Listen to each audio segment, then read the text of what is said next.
काय ग? सासूबाई सासूबाई मला तुम्हाला खूप महत्वाचं काहीतरी सांगायचंय. बोल, काय सांगायचं? मी यांना सांगू की नको? ह्यांच्यावर तरी विश्वास ठेवायचा का? माया, अगं बोल ना, काय सांगायचंय तुला? एक मिनिट, तुला मंजिरी बद्दल काही सांगायचंय का? तिच्याबद्दल तुला काही कळलंय का? हा, हे बघ, जे असेल ना ते खरं खरं काय ते सांग. हा, मला खरं तर काहीतरी गडबड वाटतच होती. तू तू तू परवा बॅग भरत होतीस ना, तेव्हाच संशय आला होता मला. अगं बोल ना. मंजिरी मंजिरी जशी दिसते तशी नाहीये. ती एक विश्वासघात करणारी बाई आहे. ती खूप डेंजरस आहे. ती ती जशी आपल्या सगळ्यांना दिसते ना तशी ती नाहीये.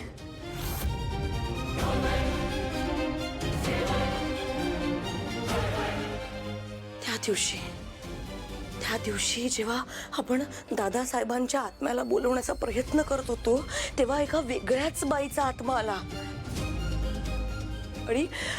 आणि मला असं वाटतंय की तो आत्मा मीराच्या आईचा होता. आणि मीराच्या आईच्या आत्म्याला मंजिरीने कवडीत कैद केलेला. मंजिरी दिसते तशी नाहीये.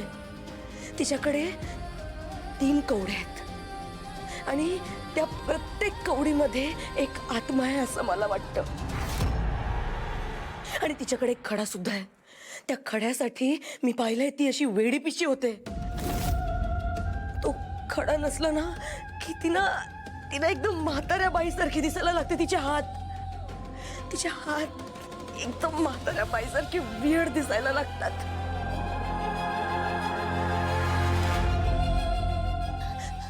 यु नो, मीच तिला मदत केली तो खडा शोधण्यासाठी. कारण मीराने ना तो खडा नदीत फेकलेला मी स्वतःच्या डोळ्यांनी पाहिलाय. मंजिरीने नदीत उडी मारली आणि तो खडा मिळवला तिने. त्यानंतर ती परत नॉर्मल राहायला लागली है ना. ती मेकअप करायला लागली, अशी छान राहायला लागली.